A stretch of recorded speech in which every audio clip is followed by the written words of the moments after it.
Voici une vidéo pour vous expliquer, en fait, vous démontrer comment bien remplir un rapport de laboratoire. Donc ça, c'est en fait le laboratoire de pratique. Vous avez fait le dosage des protéines par deux méthodes. La première chose au labo, je vous suggère de bien lire les consignes. Au besoin, vous pouvez utiliser du surligneur pour les points qui sont, disons, le plus importants. Donc ici, par exemple, moi, je prendrais le temps de surligner la concentration de la solution mère et le volume final. Bon, ça ici, vous pourriez aussi le surligner avec la limite de linéarité et la précision acceptable. Les valeurs de référence, on reviendra. La première étape, c'est quand on fait une courbe. Donc là, il est inscrit, là. C'est de faire, en fait, les calculs pour nos solutions filles, pour nos standards. C'est toujours en utilisant C1V1 est égal à C2V2. Ça va bien pour ça, pour pas mal tout le monde. Donc, je ne ferai pas de démonstration de ce calcul-là. Juste une petite parenthèse, il y a souvent des erreurs à ce niveau-là ici. Faites attention, c'est en millilitres. Il faut faire la conversion en microlitres parce que vous avez moins de 1 ml. Donc, on utilise une P1000. Donc, si on tasse la virgule de 3, ça donne 150, 250, 400 et 500 microlitres. Pour l'eau, ça va bien. Maintenant, deuxième question. Indiquer avec précision la composition du blanc. Bon, ben, il faut faire attention que c'est toujours... faut mettre la quantité, donc 2 ml de biuret avec... J'ai déjà oublié. Que je vais retourner voir. 20 microlitres. 20 microlitres d'eau distillée. Si vous voulez être vraiment précis, vous pouvez rajouter avec incubation 15 minutes, température pièce. Ensuite, on fait toutes nos réactions, on fait nos dosages. Bien, avant de commencer à faire même nos dosages, on va faire notre tableau des résultats pour que ça soit prêt quand on va être temps de faire les absorbances. Donc là, j'ai déjà écrit le titre pour pas que la vidéo soit trop longue. Donc, tableau 2, parce qu'ici, on a notre premier tableau. C'est en chiffres romains, vu que c'est un tableau. Donc, absorbance des standards contrôle et échantillons selon la concentration en protéines. J'ai oublié d'écrire en grammes par litre. Par la méthode du biuret à 550 nanomètres. Fait que moi, je vous suggère d'écrire tout ce que vous avez à mettre. Donc, échantillon, on va laisser de la place. Absorbance. OK. Fait que vous avez d'abord les échantillons de la courbe. Fait que là, on va mettre juste la concentration. 15, 25, 15 grammes par litre, 25 grammes par litre, 40 grammes par litre, 50 grammes par litre. Ensuite, vous avez le standard commercial. Puis, il faut que ça en garde assez long pour faire comme 3 cases parce que c'est en triplicata. OK. Donc, au moins jusqu'ici. Après ça, on a le CQ1, CQ2. Notre premier patient, j'ai pris en note, c'est Courtois Christian. Le numéro 818-1837. Je me garde la place pour 3 lignes. Ici, ça devrait être bon. Pilon. Yolande. Numéro 8560926. Là, normalement, ça me prendra aussi une place pour ma dilution en dessous. Fait que je vais essayer de garder le plus de cases possible avec mes patients. Moi, je sais déjà, en fait, que c'est pilon, là, parce que j'ai déjà mes résultats. En fait, j'ai laissé trop d'espace ici. J'ai manqué de place. Après ça, je fais mes lignes. Je trouve ça plus facile comme ça.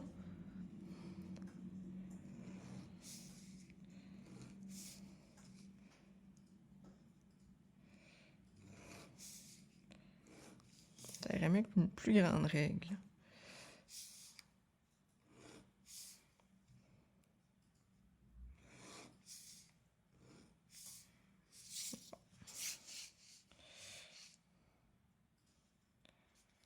Comme ça ici.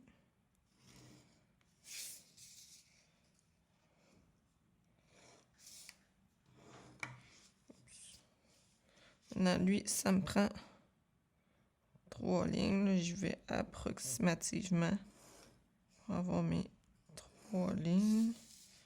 Mon contrôle numéro 1. Mon contrôle numéro 2. Mon patient 1. Et mon patient 2. OK. Ouais, c'est pas le plus beau des tableaux. Vous me faites des plus beaux tableaux que ça, la majorité. Je vais juste finir de faire mes lignes.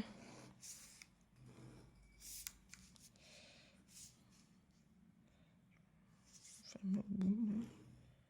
Comme ça. Je fermerai pas en bas pour ma dilution.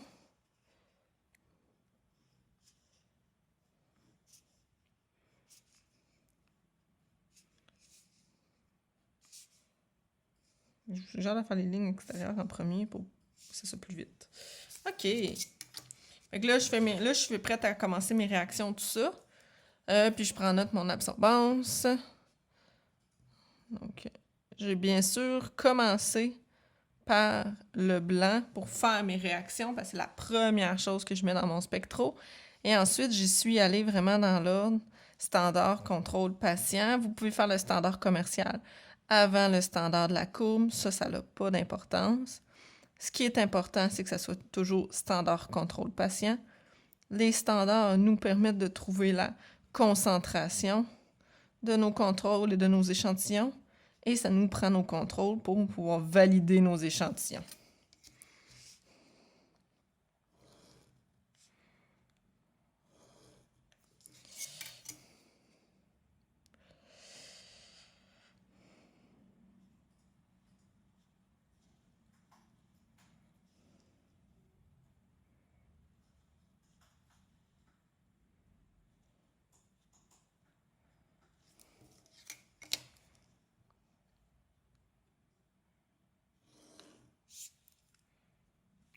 Donc, si c'est dans cet ordre-là ici, vous devriez aussi avoir dans votre portoir dans cet ordre-là, donc le blanc en premier, la courbe, le triplicata du standard commercial, contrôle, contrôle, patient, patient.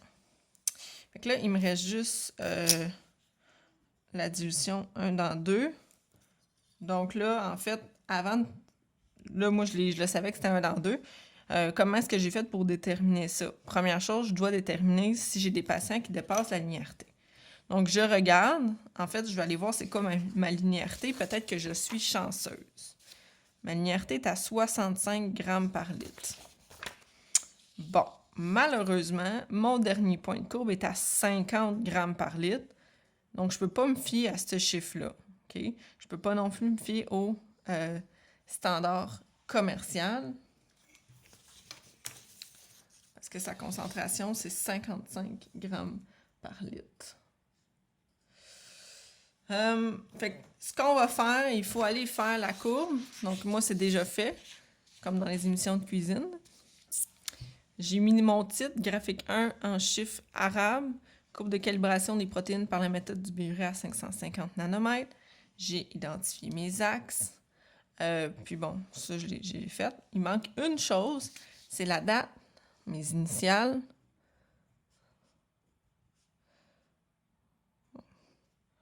Puis le numéro de mon spectro. C'est pas n'importe quel numéro, c'est le numéro de série. Ça s'appelle souvent SN. OK? Fait que ça, là, c'est parce que je ne l'ai pas avec moi, donc j'ai pas écrit le numéro comme tel, mais normalement, on va aller écrire le numéro du spectro. Fait que c'est vraiment lui qui est en arrière complètement. C'est comme à côté de la prise électrique. Donc là, il y a deux moyens. Moi, ce que je vous suggère, c'est de juste calculer la concentration de vos patients rapidement, puis de vérifier si ça dépasse la linéarité. Fait qu'on va faire une petite moyenne rapide, 0,116. Bon, en fait, lui, vu qu'il est en bas de cette absorbance-là, on peut supposer que c'est en bas de 50 et il n'y aura pas de problème. Il y a lui qu'on ne sait pas. OK? Donc, on va regarder 0.217 plus 0.226 plus 0.230 divisé par 3. Donc, ça me donne 0.333. Je vais aller le mettre dans mon équation. Donc, divisé par 0.003, ça me donne une concentration à 111. Donc, 111, c'est plus grand que 65. Donc, il fallait que je dilue cet échantillon-là. 111 divisé par 2, ça donne plus petit que 65. Ça donne environ 50 que 55. On est plus petit que la linéarité, donc on est correct. Donc, je fais une dilution 1 dans 2. Maintenant, pour le volume d'échantillon, le volume de diluant. J'ai besoin de 20 microlitres pour faire un tube. Fait que j'ai besoin de 20 microlitres fois 3, donc 60 microlitres. Fois 3 parce que je dois le faire en triplicata. Si je fais uniquement 60 microlitres dans mon microtube, je risque d'en manquer. Donc moi, je vais y aller à 100 microlitres pour faire un chiffron. Là, maintenant, je fais 1 dans 2, donc c'est 50 microlitres d'échantillon pour 50 microlitres de diluant. Donc, je fais ma dilution, je refais ma réaction et ça me donne les résultats suivants. Donc, 0,108, 0,110, il manque de place, hein? 0,109. Habituellement, aussi, ici, on se fait une ligne, puis on réécrit. Donc, Pinon, Yolande, numéro 856, 926, 1 dans 2. OK? Bon, fait que ça, c'est beau. On essaie de ne pas faire de ligne sans règle non plus. Ça gâche un peu. Fait que là, j'ai tous mes résultats. Donc, ça, ici, c'est déjà fait. Toutes les informations nécessaires, je vous l'ai montré, c'est déjà fait. Fait qu'on est rendu à 6. Calculez le facteur K et son CV. Démontrez vos calculs pour la détermination du facteur K uniquement. OK? Alors, le calcul du facteur K, c'est la DO sur la concentration. Ça nous prend en fait la moyenne que ça nous a donnée. Donc, c'est 0,168 plus 0,168 plus 0,170. Si je regarde ici, c'est ce que j'ai. Je divise ça par... diviser par 3. Et je vais diviser cette moyenne-là par la concentration de mon standard commercial que je suis allée trouver dans le cartable qui est dans le laboratoire. Et c'est 55 grammes par litre.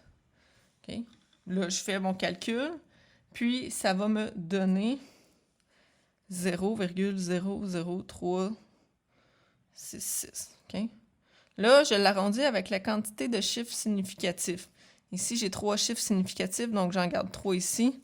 Donc 0,00307. Donc ça ici, c'est mon facteur K. OK? Bon. Ça, c'est mon facteur K. J'avais besoin de le démontrer uniquement pour lui. Le CV, je le fais directement dans ma calculatrice. Si vous voulez prendre du papier, vous pouvez, mais vous n'avez pas besoin de le démontrer. Donc, mon CV me donne 0,685%. Je l'ai aussi arrondi à 3 chiffres significatifs parce que c'est ça que j'ai dans mes données. Fait que là, je suis rendue à faire un tableau avec mes résultats traités. Donc, je suis rendue à mon 3e tableau. Fait que là, ça va être finalement... on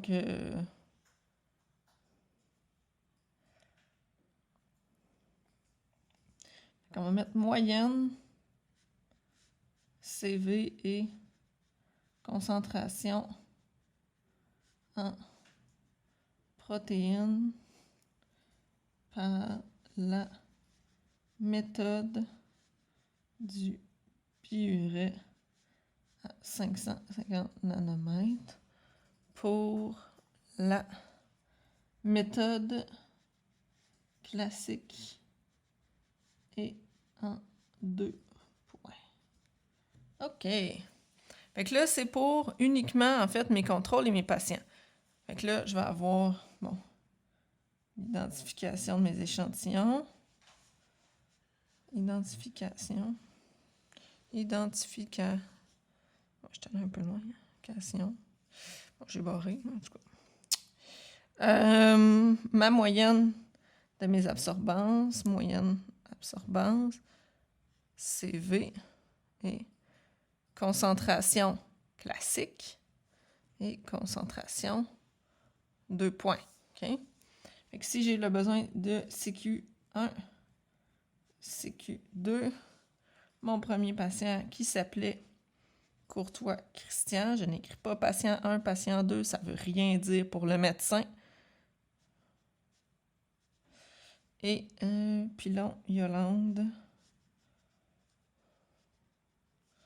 856 09 26. Fait que je calcule la moyenne, premièrement, de mes absorbances. Je ne l'ai pas fait d'avance. En fait, pour les contrôles, ça ne s'applique pas. On peut soit faire une barre, mettre date initiale, ou, si vous ne voulez pas barrer, on peut juste mettre non applicable. Pas de problème avec ça. Okay? Fait que là, si je le calcule par ma méthode classique, je prends mon équation de ma courbe. Si je le calcule par le facteur K, je prends le facteur K ici. Je vais juste le mettre dans la formule là pour trouver la concentration.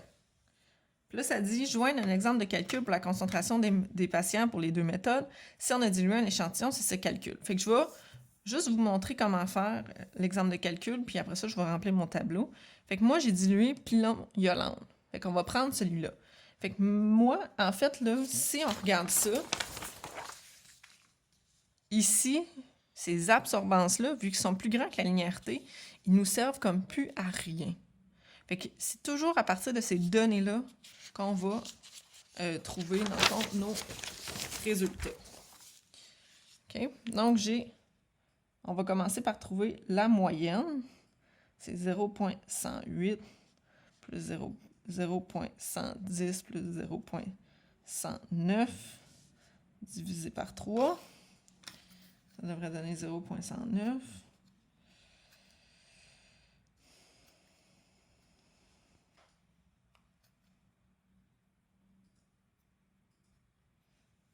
Je ne pas correct. 0,108 plus 0,110 plus 0,109 divisé par 3. Ça me donne bien 0,109. Ça, c'est ma moyenne d'absorbance pour Pilon Yolande. 0,109. OK? Bon. Mon CV, je n'ai pas besoin de faire la démonstration parce que c'est uniquement pour le calcul de la concentration. Okay? Fait que là, je vais y aller premièrement pour la méthode classique. Je prends ma formule, y est égal à 0,003x. Je mets mon y dedans, c'est l'absorbance. Et fait que là, je vais diviser 0,109 divisé par 0,03. Ça me donne 36,3 périodiques grammes par litre. Là, pour savoir comment est-ce que j'arrondis puis tout ça, je dois me fier aux valeurs diagnostiques vu que c'est un patient. Si c'est un contrôle, je me fie aux valeurs de référence des contrôles. Fait que là, mes valeurs de référence diagnostique, c'est 64 à 82. Voyez-vous, je n'ai pas de chiffre après la virgule. Fait qu'au final, ça va me donner comme 36. Mais 36, ce n'est pas le résultat final. Il faut que je fasse fois 2. Fait qu'avant d'arrondir, je fais fois 2. Ça me donne 72,6 grammes par litre. Donc, je vais l'arrondir à 73 grammes par litre. Ça, c'est mon résultat pour la classique que je vais aller mettre ici. 73 grammes par litre. OK? Fait que là, il me reste pour la méthode en 2 points. Bon, c'est facteur K est égal à DO sur concentration. Mon facteur K, je l'ai ici. 0,00307 divisé par la DO, c'est la moyenne de mon patient, divisé par la concentration. Okay? Bon, ben là, c'est comme si je faisais 0,109 divisé par 0,0307. Donc 0,109 divisé par 0,00307. Ça me donne 35,50. Je dois faire grammes par litre. Je dois faire fois 2. Ça me donne 71,00, etc. grammes par litre. Et je l'arrondis à 71 grammes par litre. Ça, c'est ma réponse finale. C'est pas les plus beaux calculs au monde, mais tout est là. OK? Fait que j'ai démontré pour ma dilution. Voyez-vous, j'ai pas inscrit le résultat de dilution, j'ai vraiment inscrit le résultat final. Sinon, j'aurais écrit 1 dans 2. Okay? Le 1 dans 2, je m'en fous. C'était juste pour être capable de calculer avec l'équation. Fait que ça ici, ça respecte la linéarité. Je peux l'utiliser. Ça ici, ça respecte la linéarité, je peux l'utiliser. Mais une fois que j'ai trouvé la bonne concentration diluée, je fais x2 pour avoir le vrai résultat dans le sang du patient. Mon CV pour Pilon, bien sûr, en utilisant les données diluées. C'est ça qui nous intéresse parce que c'est les données qu'on a utilisées. Ça me donne 0,917. Je garde 3 chiffres significatifs parce que mes données ont 3 chiffres. Pour Courtois, j'ai pas calculé la moyenne de mon absorbance. Je vais faire ça.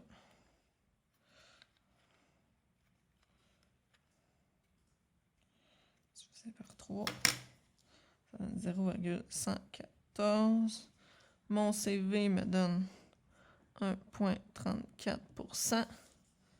Ma méthode classique, ça me donne 38 grammes par litre. Ma méthode en 2 points, 37 grammes par litre. Bon, ça c'est non applicable. Bon, mes concentrations de mes contrôles. Ici, ça me donne 16, 15. Faut jamais oublier les unités. 31 et 30. Maintenant que je l'ai fini, je vais faire les lignes. On va commencer par les lignes extérieures.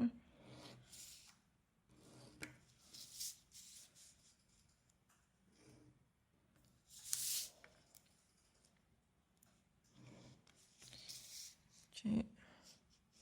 Ça. Comme ça ici.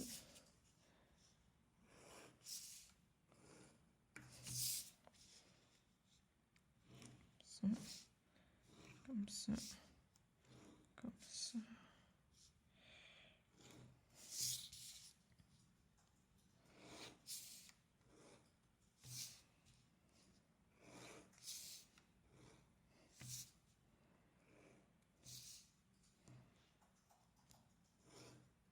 Et voilà. J'ai fini de traiter mes résultats. Il me reste juste à vérifier si c'est valide. Donc là, je vais vous le montrer pour que ce soit le plus rapidement possible. Ça ici, c'est des rappels à l'examen. Vous n'allez pas l'avoir. OK? Donc, pour la méthode classique, on va commencer par la méthode classique. Donc, la première chose, est-ce que ma calibration est acceptée? Okay? Donc, mon R2 est égal à 0,9939, qui est plus grand ou égal à 0,99. OK? 2. Est-ce que les valeurs des contrôles sont situées à l'intérieur? Donc, CQ1, CQ2. Donc, pour ma courbe classique, 16 et 31. 16 grammes par litre, 31 grammes par litre. Et je vais mettre en parenthèse les intervalles qui sont ici. Je les avais déjà mis dans mon registre. 10 à 20, puis 20 à 40. J'ai déjà mis les unités là, fait que je ne le remettrai pas. Et finalement, les dates d'expiration. Je regarde pour la solution mère. Je regarde pour le biuret. Et je regarde pour les contrôles. Dans ce cas-ci, je les ai comme pas tout inscrits. Il manque les contrôles, que c'était en 2021. OK? Puis, il manque le biuret. Ici, qui était en 2021 aussi. Fait que là, je regarde et tout est OK. Puis, comme on a le registre dans le même, on va écrire « voir registre ». S'il y avait quelque chose d'expiré, on dirait « telle solution est expirée ». Le standard commercial de protéines totales, il est expiré. Par contre, le standard commercial, on l'utilise pour calculer le facteur K. C'est donc dans la méthode en 2 points. Dans la méthode classique, en faisant notre courbe, c'est une solution mère qu'on a utilisée. Donc, on n'en a pas de besoin. Okay? Fait que là, maintenant que j'ai regardé tous mes paramètres, ça, c'est beau. Ça, c'est beau. Et ça, j'ai rien d'expiré. C'est beau. Conclusion, oui, je peux valider la méthode classique. Si vous voulez être encore plus court, vous pourriez écrire « oui, valide ». Okay? On fait la même chose ici. Donc, pour la méthode en 2 points, c'est mon CV. Mon CV il est égal à 0,685 en pourcentage. Et mon CV acceptable, c'est 5,2. Donc, c'est plus petit ou égal à 5,2 2, mes CQ. Fait que 1, 2. La valeur, c'est 15 et 30. Donc, 15 grammes par litre, 30 grammes par litre. C'est les mêmes intervalles. Et 3, expiration. Là, je vais écrire standard commercial 2019 égale expiré. Puis je vais écrire biuret et CQ, OK, voir registre. OK? Donc, ça, c'est beau. Mon CV est plus petit. Mes contrôles, c'est beau, c'est dans l'intervalle. Par contre, ici, je ne peux pas valider parce que c'est expiré, donc je mets un X. OK? Donc, non, pas valide. Puis quand c'est pas valide, on peut peut-être mettre un petit mot. Fait que on va juste mettre écrire EXP standard C. Okay? Comme ça, on le sait pourquoi, mais on a déjà le X à côté de tout ici. Et la dernière chose, disons l'avant-dernière chose, valider les résultats des patients. Okay? Donc, le premier point, la méthode. Okay? Biuret égale oui. Pas biuret, excusez. Classique. Il faudrait que je mette la date puis mes initiales. Parce que j'ai barré. 2 points égale non. OK? 2. Le CV. Que ce soit par classique ou par 2 points, le CV pour mes patients, c'est le même. OK? Fait que là, ce qu'on va faire, on va écrire Courtois Christian 818 837. Je pense qu'il manque un chiffre. 818 1837. Pilon Yolande 856 09 26. OK. Puis nos résultats de CV, c'était 1,34. Puis 0,917 %. Ça, c'est plus petit que 5,2. Donc, on est OK.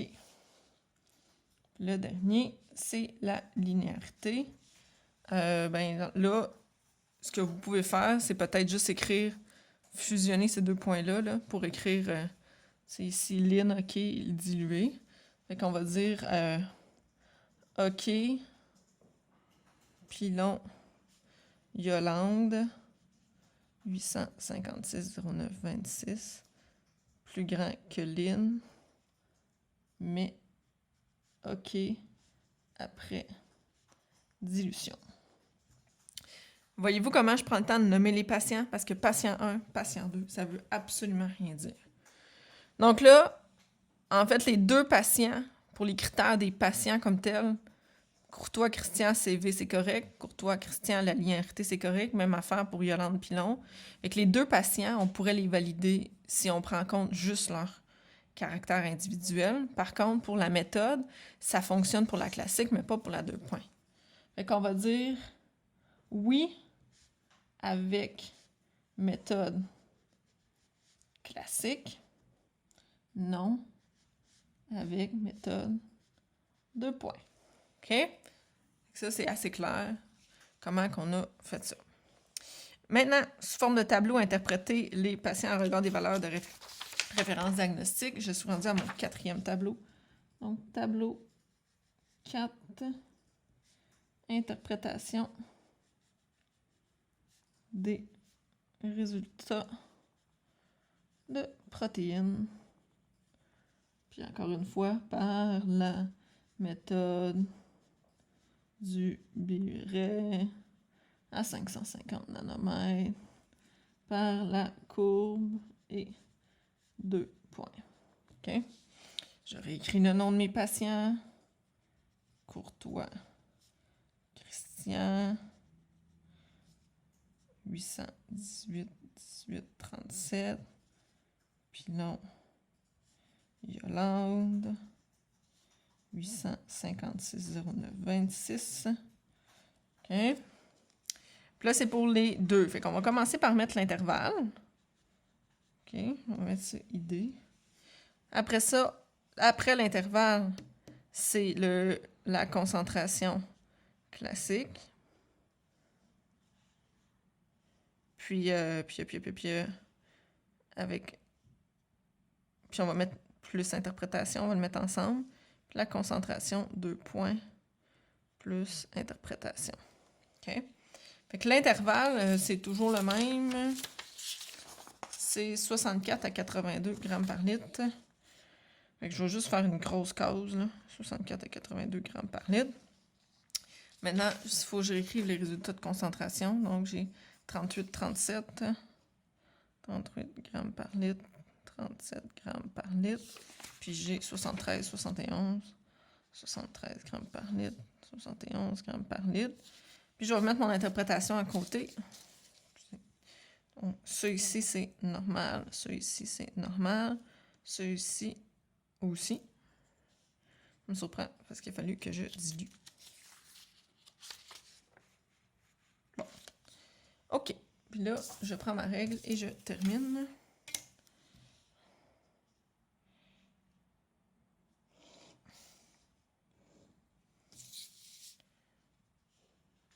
Ça irait mieux avec une grosse règle.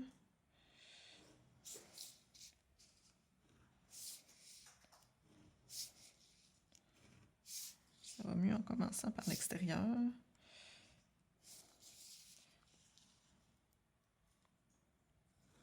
Des intervalles. Et voilà. Oh, il manque ici. Puis ici. Et voilà. Donc ça, c'est fait. Fait que le registre, habituellement, il est déjà rempli. Parce que vous avez le temps pendant vos temps d'incubation. Juste certains petits points qui sont plus difficiles. Bon, le numéro du spectro, comme je vous ai dit, le numéro de série qui est en arrière du spectro, pas celui-là qui est sur le dessus. Ça, c'est un collant qu'on peut enlever. Et même affaire pour les micropipettes, c'est pas un collant qu'on peut enlever, c'est le numéro qui est gravé. Si vous ne savez pas de quoi je parle, demandez à votre enseignante ou à votre technicien. Ça ici, en général, ça va. Si vous voulez, les dates d'expiration qui sont expirées, n'hésitez pas à les surligner. Donc là, on le voit facilement qu'il est expiré. On ne va pas passer à côté pendant la validation. Ça, c'est bon. Des fois, il y a des gens qui oublient de mettre leurs unités pour les valeurs de référence. Puis, ensuite de ça, au niveau, bon, tout ça, c'est beau. Souvent, on n'a pas nécessairement la date de reconstitution. On peut mettre non applicable ou non disponible. L'aspect, premièrement, c'est sous quelle forme? Habituellement, c'est toujours en liquide. La couleur, tu sais, fait que bleu. Puis on pourrait dire qu'il est limpide aussi, tu sais, ça veut dire qu'on est capable de voir au travers. OK? Ça, c'est pour le réactif. Ça peut être un liquide bleu, liquide vert, liquide rose, peu importe. Pour les échantillons, nom, prénom, numéro de dossier, ça va bien. Numéro de RAMQ, ça va bien. La provenance, c'est soit clinique externe, CLSC, peu importe. Jusqu'à date, ça a bien été. Si vous avez besoin d'aide, juste à le demander. Le type, c'est quoi vous avez utilisé? C'était du sang total, du plasma, du sérum. Quand c'est dans les tubes ocre, c'est du sérum. Et finalement, l'aspect, pour les échantillons, on a juste 4 choix. C'est soit normal, c'est soit hémolysé, lipémique ou ictérique. Donc, ça fait le tour pour comment remplir un rapport de manière le plus efficace possible, surtout au niveau de la validation. Si jamais vous avez des questions, n'hésitez pas à nous écrire.